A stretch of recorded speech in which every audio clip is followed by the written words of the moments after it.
Magic's World event just happened this weekend in Las Vegas with a ginormous MagicCon attached to it. So in addition to seeing a standard and Duskborn draft highlighted 113 player top player in the world tournament, we got a lot of news about Magic to a varying amount of hype, disappointment, and flair behind it.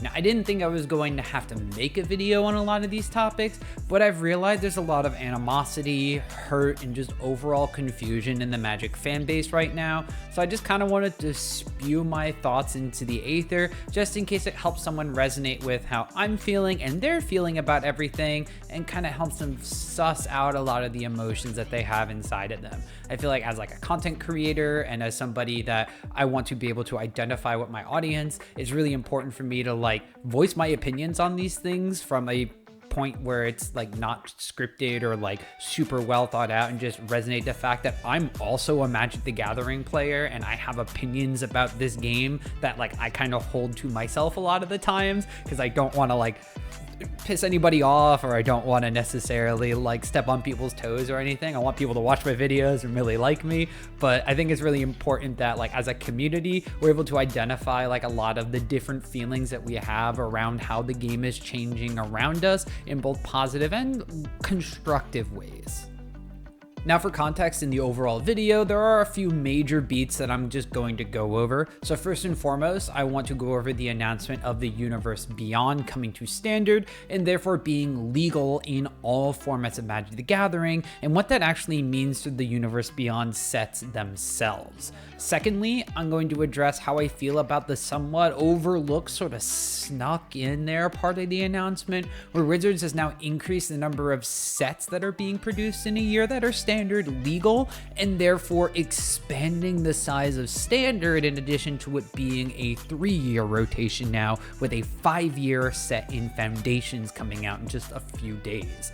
And then lastly, I am going to go over just the amount of industry background I have from video games and esports, and throw my hat into the ring on the so-called Fortnite-ification that Magic the Gathering is going through right now, and just how it's changing the game that we've come to know and love over the last 3 decades.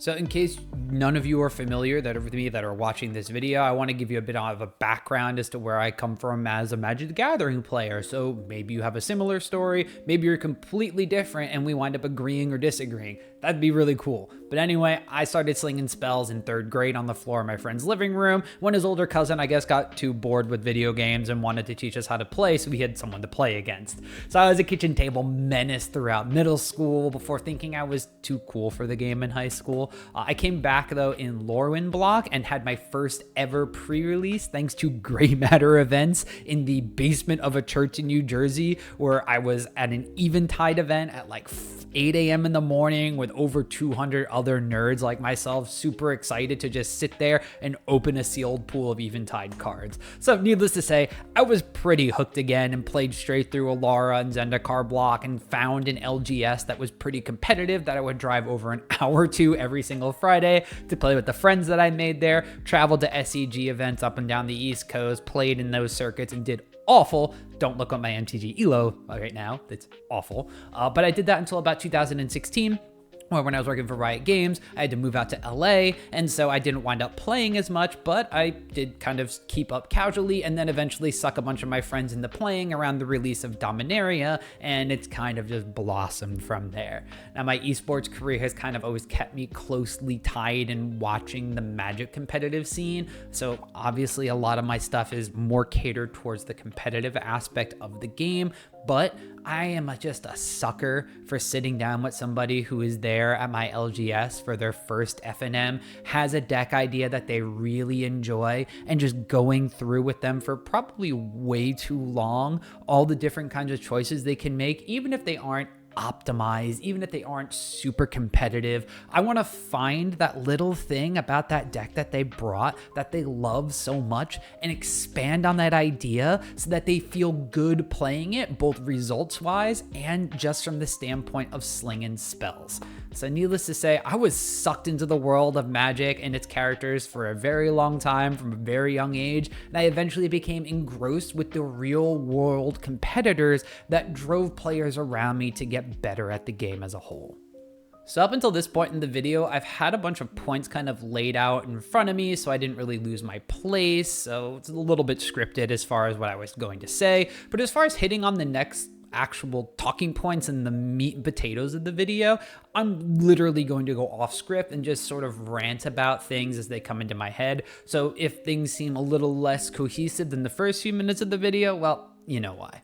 So the first major topic and talking point that we learned about from Worlds this past weekend is the fact that Universes Beyond are going to be released in all formats. So they are standard, legal, and will trickle down through all of the different competitive and non-competitive formats of Magic the Gathering because first off, they're having a lot of standard tournaments for competitive. Standard is a very big seller of sealed product and getting people into a game. And in general, this just means that if they put it in one spot, then it's going to be absolutely everywhere. And people don't have to worry about like the legality of things like what wound up happening with the Lord of the Rings Universes Beyond, which started at Modern.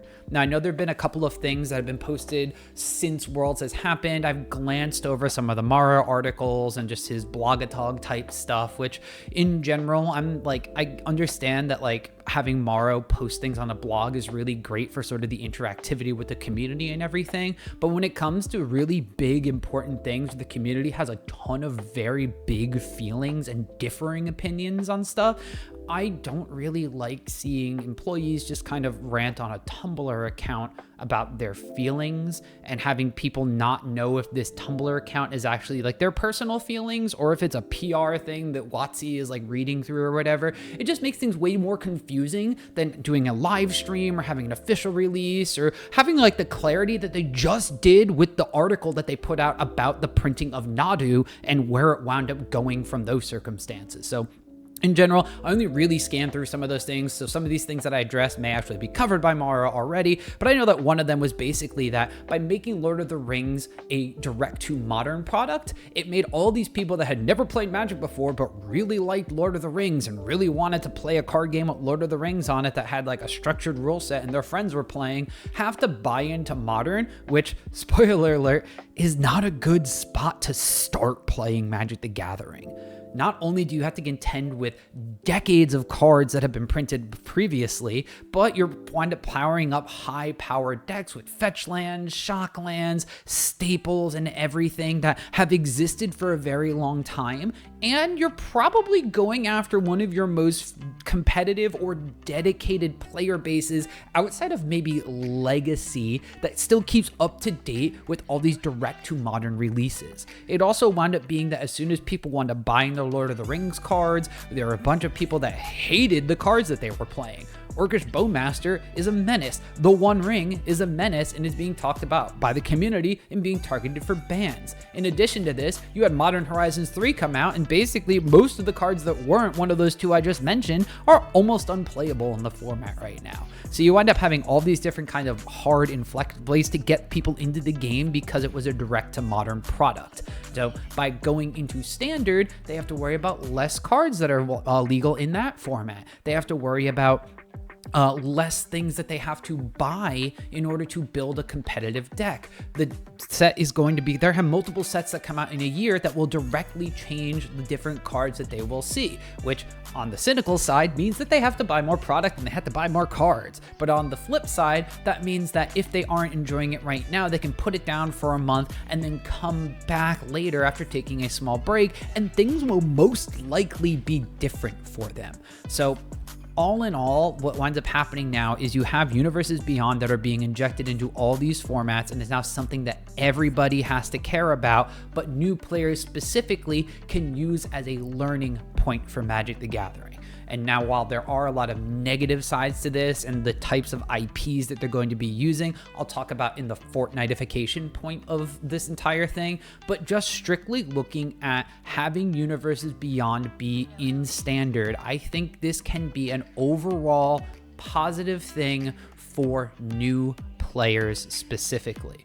This also could be something that is positive for enfranchised players in Eternal formats like Modern or Legacy. Now, there are a couple of reasons why I say that. The first thing for the new players is they're coming in, they can play a limited format, they can draft it, and those cards can be viable to play at FNM with their friends later on, or play in the RCQ season later on if they get that competitive and into the game. That's a great way to get people into your competitive ecosystem and to start playing your game more and more, buy more cards, buy things online, etc., right? So you have that funnel into competitive play. But the flip side, where I say this is great for Eternal players, is this means that these Universe Beyond sets now have to be balanced for standard. There aren't very many cards that have been released in standard, even recently when the power level has kind of gone up. I can think of a couple like Slickshot Show Off making a standout there, and maybe a couple of other cards popping up here and there, maybe a couple commons and uncommons like Pick Your Poison. But being balanced for standard means that you are less likely to see these Universe Beyond cards in your Eternal format. Lord of the Rings was a direct to Modern set. So that was the first set it was legal in. It was balanced around Modern. That meant that you were going to see them basically the same way you would see a Modern Horizons set. I mean, for Pete's sake, it replaced the Modern Horizons set release of that year, so that's exactly what it was. And we've seen how Modern Horizons has basically rotated the Modern format every single year since it's been legal. Now we're going to wind up having a standard environment with these cards. They're going to be much less powerful, and for all intents and purposes, besides maybe like a Shield or the Apocalypse type card or a Slickshot Show Up type card, you can pretty much ignore these Universe Beyond releases. So I think that for Eternal format players, this doesn't really affect all too much. For Standard and Pioneer players specifically, you are going to see a lot of these cards, and that's because a point that I don't really like is the current distribution of Magic lore sets to Universe Beyond IP sets. Currently, for the next scheduled year, there are going to be a split of 3 Magic IP and 3 Universe Beyond sets on the standard release calendar. That means that half of the year, the Magic IP won't be in Magic the Gathering's releases. You're going to have strictly Universes Beyond releases. They're going to be putting an influx of all these new IPs that aren't Wizards of the Coast owned or Wizards of the Coast operated. And overall, we're not going to have a Magic the Gathering storyline to accompany these sets, which I think is one of the biggest losses from all of these Universe Beyond things being injected into standard. Just we can't progress the Magic lore during a Spider-Man set, during a Final Fantasy set, unless like Sephiroth and Miles Morales turn out to be hidden Phyrexians or something. Who knows? I mean, they could go anywhere with that one. But in general, the distribution of the 3-3 is way too much for me.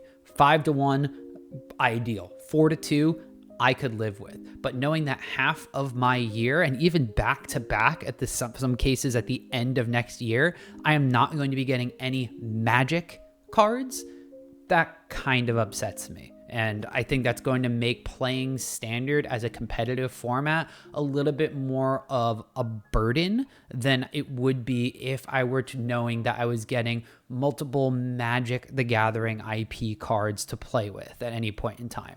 Somebody wound up pointing out that eventually I'm going to be going over, Peppa Pig combo going up against Spider-Man Control or something. And while that is like a really silly thing to say that I'll cover a little bit more on in the Fortnite-ification of stuff, that is something that you have to kind of consider when you are forcing all of these back-to-back Universe Beyond IPs into your competitive format. Now, the second part is something that I alluded to towards the end there, which is the fact that there are 3 Magic lore and 3 Universe Beyond sets that are going to be coming out in a year, which means that we're going to have 6 standard legal sets in a year, which is 2 more than the 4 we had previously.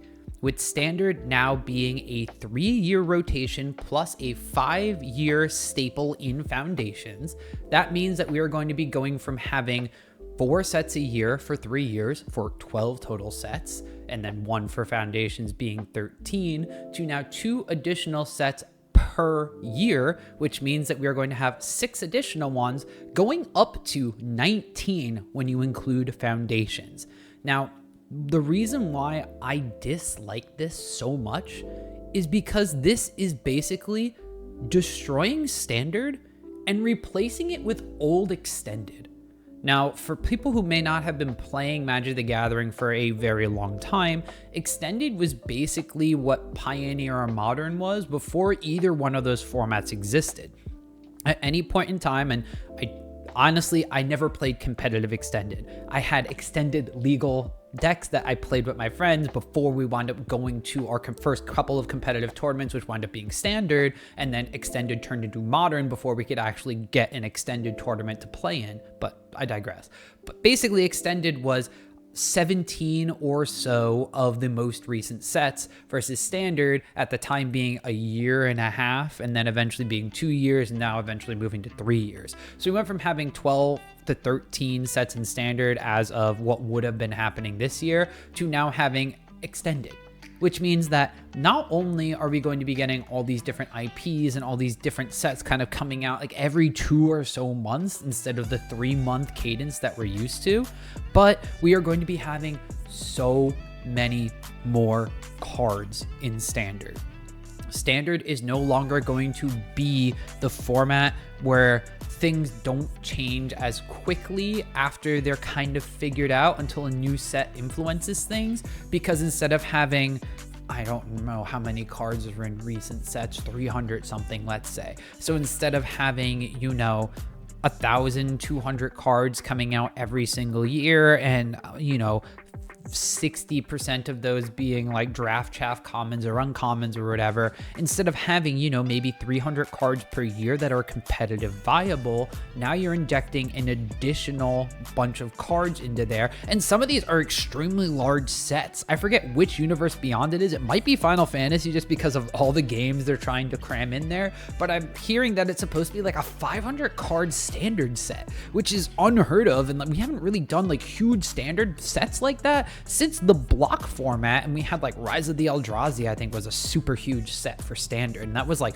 390 something cards, which is kind of like normal now. So we are going to be having so many cards in the format that there are just so many things to play around with, that what some people like about Standard and being able to like craft specific strategies and craft very detailed or like weird answers to those niche strategies, that's just going to go away completely, because Standard as we know it is completely gone. It's a completely different format now. Now, if this was just the normal 2-year rotation, we would have been having the exact same amount of sets in Standard at any given point in time that we would have with the new 3-year extension. So instead, we just wind up adding an entire new year of cards, extra sets within that, and just making things absolutely weird. So what I'm lamenting the most from this announcement is the fact that Standard as we know it no longer exists. The format that I started playing when I was first getting into competitive Magic, like I mentioned, I went to a bunch of limited releases, and then around Zendikar, I went Alara block into Zendikar.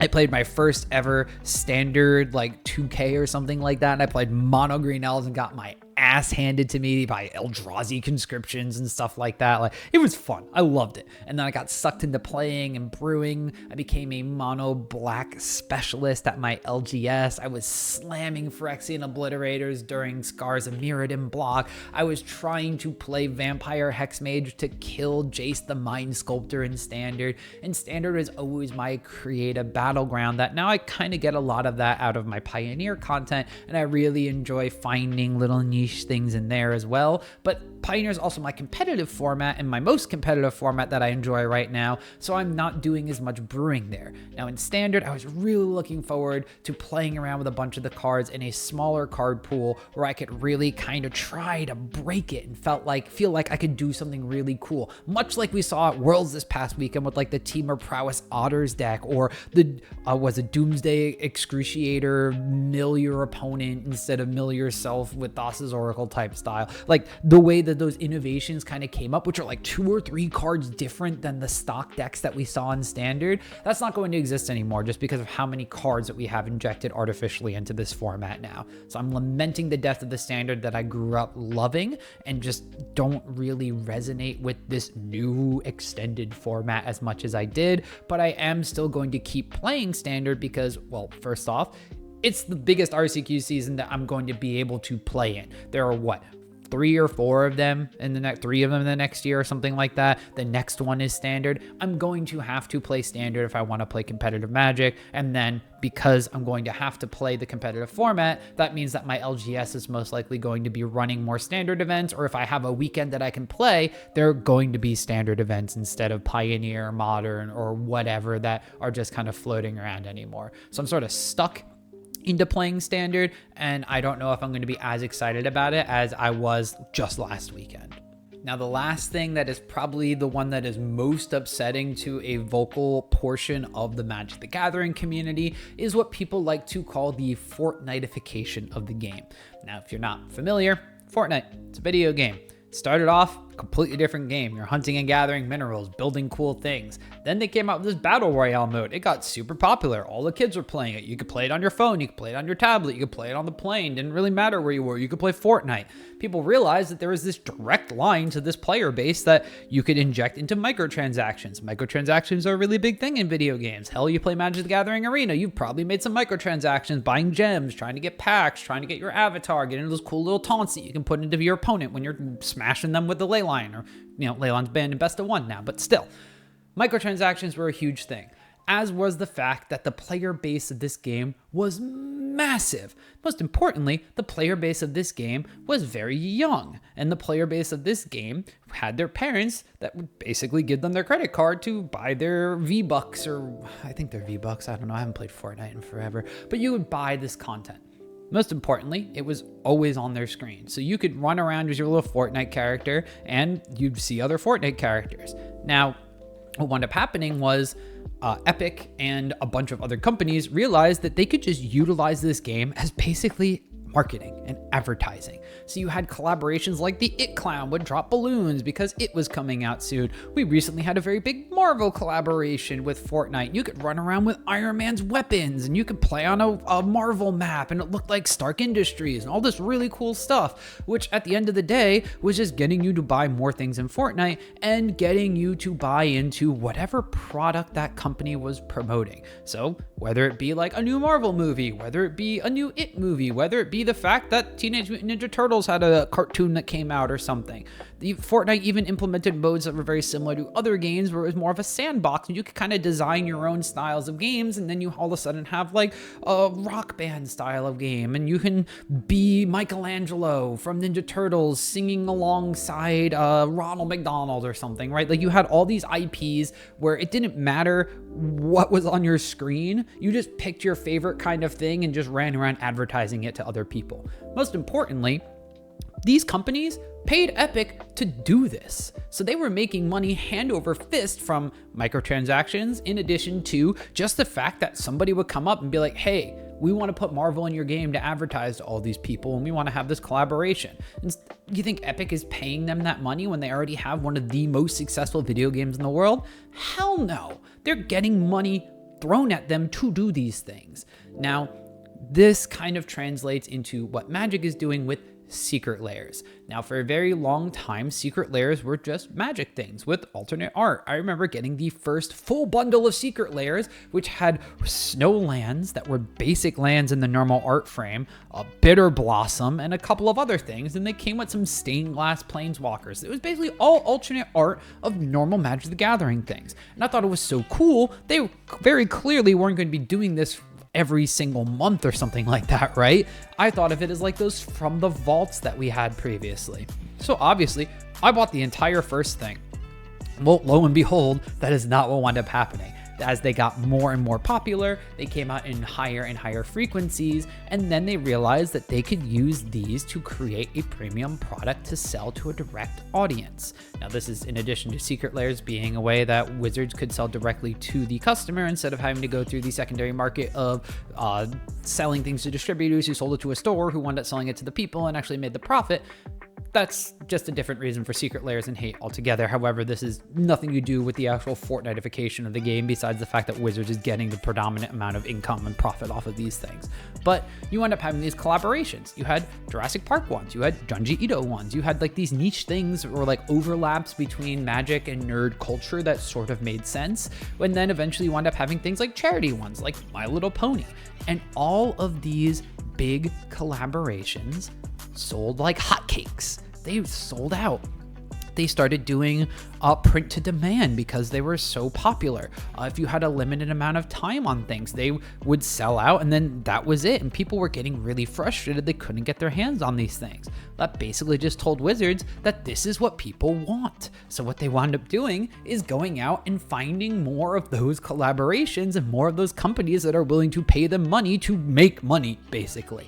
So this was kind of up and coming ever since Secret Lairs kind of got released. A lot of the community was a little upset when it came to like The Walking Dead, one of the first ones, and the way that wound up going. And now we wound up having SpongeBob as a secret lair, which personally, I think the SpongeBob secret lair is going to be pretty cool. It'll be a really cool way for me to buy a couple of cards that my wife will not hate me for spending money on because that's a shared interest of ours.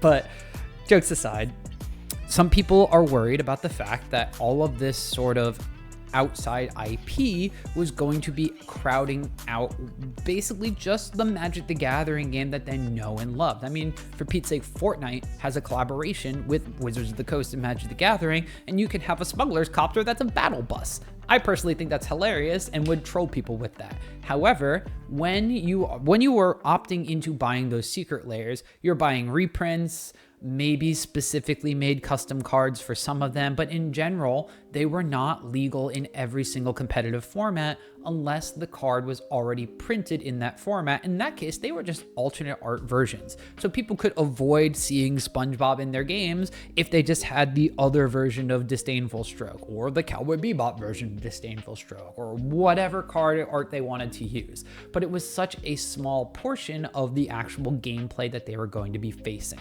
Now, we wind up coming into Universes Beyond being injected into Standard. So now those people who could avoid the Fortnite-ification and playing against these comic book and cartoon and non-Magic characters no longer have that choice because those IPs are now legal in every single format and have an entire set designed around their IP.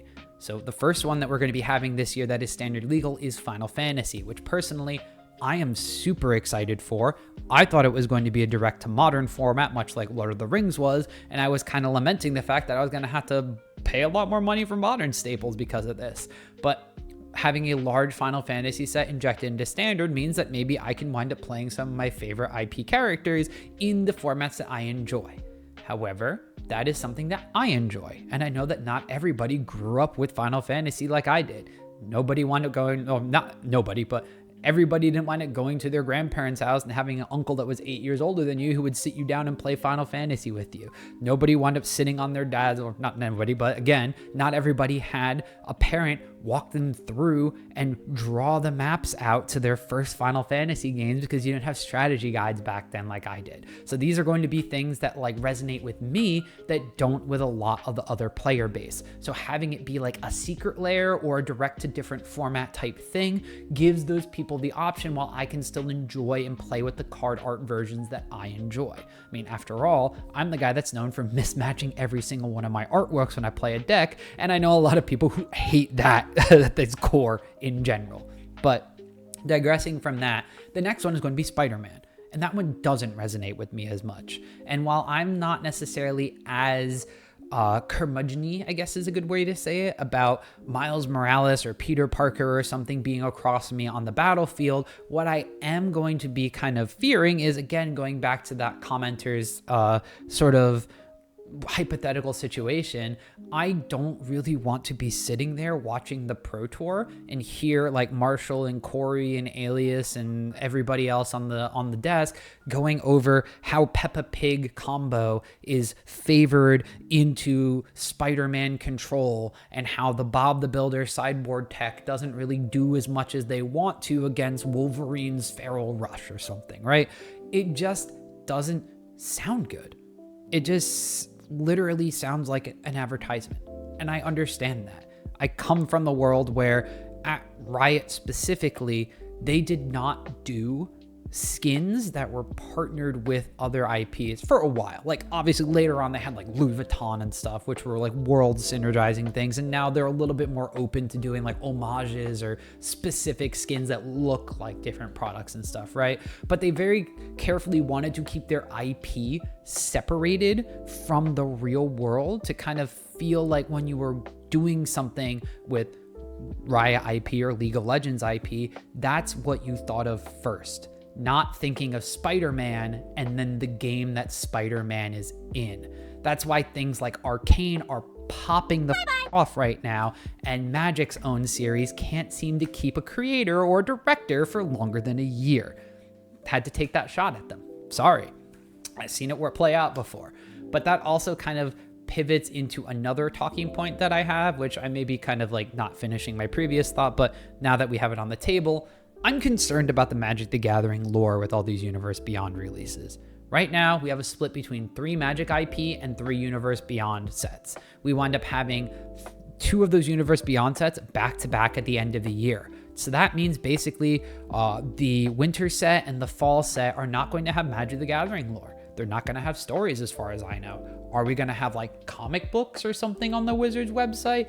I don't know. That works for Marvel and Spider-Man, but I don't know what that last set is going to be. Maybe it's like Star Trek or something, and that just doesn't resonate with comic books as well.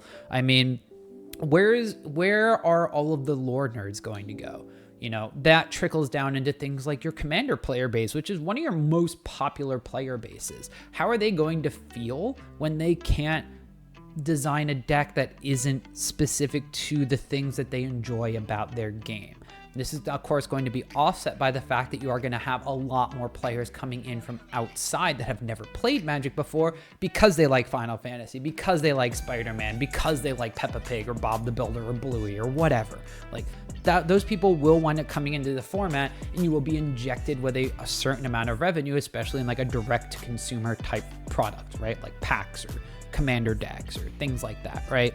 Secret Lair specifically, which I foresee a lot more of the Secret Lairs being printed as standard legal cards or Pioneer legal cards or whatever, just the choices in the cards that they have being a little bit more relevant, so they can just open that up more to IPs.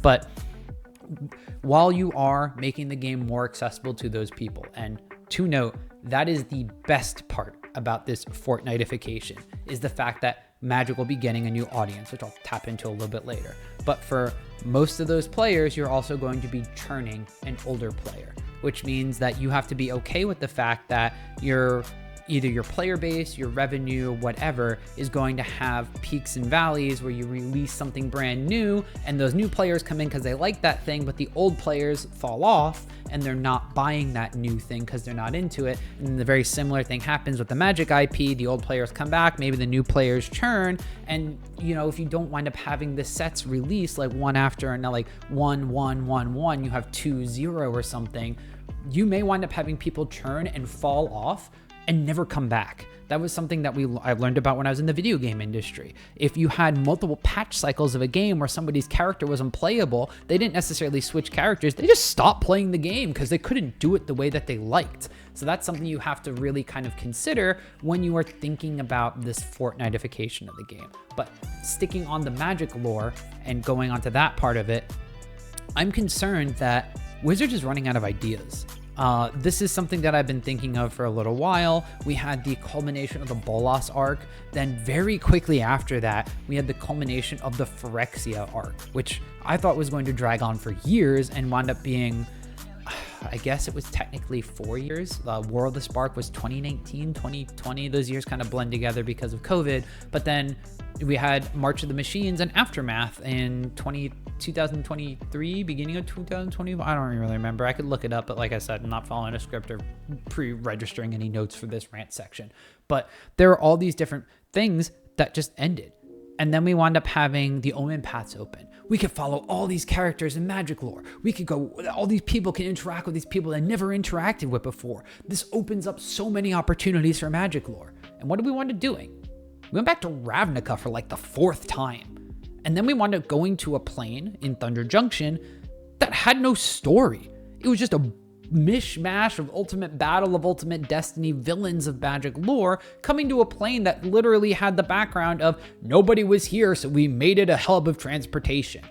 That was kind of the lore going into the whole story with Loot and everything. Loot may have set up the next arc of everything, and we had Jace and Vraska still hanging around even though we lost so many of our other like popular characters. Tamio wound up dying, Nissa lost her spark, where Jace and Vraska though had to edge the story forward because, I don't know, they decided to put a bunch of villains in there instead of like putting a character that could advance the story. They put detective hats and gave everybody magnifying glasses instead of focusing on the lore of all these Omen paths and everything.